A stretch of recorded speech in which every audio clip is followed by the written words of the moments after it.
When a host starts reaching out or starts beckoning externally, when they start communicating with weird IP addresses, when they start communicating with servers that they are not supposed to communicate it, it's not within our line of business. It is safe to start thinking that there has been a compromise. It's good to act on your feet. It's better to be safe than sorry. So, this is day 3 of how I would respond to incidents as an incident responder featuring Cybernova Academy. Let's get straight into it. So, you know how we start. Let me paint a scenario for you.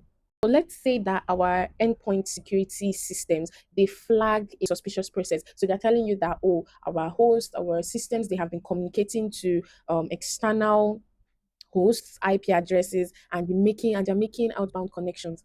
We have to look into that. Now, before we go into our processes, let's map it to the MITRE attack. Let's see how our attackers are thinking.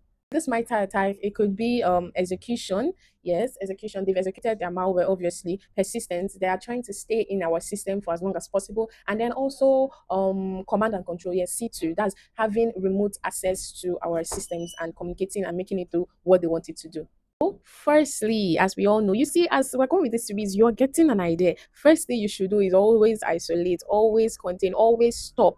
Always try to put an end to this infection. Always try to put an end to this spread. So we isolate the endpoint immediately. That one that's communicating with that external host or that outbound externally, isolate it first. Remove it from our network. Let them stop communicating with things on our network.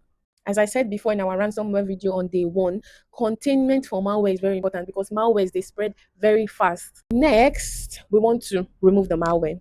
Yes, remove the malware. And you can do this easily, not easily. So you can do this by identifying how the malware first entered our systems. So we remove malicious files, we kill the malicious processes. There are processes in removing malware. That's what we want to do at this stage. Next, we want to recover. So we restore our systems. But before we connect this our system back to our main network, back to our organization network, we want to validate the integrity. We want to make sure that nothing is wrong with the system again. We want to make sure that there's no malware in it again before we connect it to our network and cause more problems for ourselves. And lastly, we do our post-incident activity, our lessons learned. We communicate with each other on, why this happened? How can we prevent this? How can we respond faster when a malware occurs? And how to improve our security posture.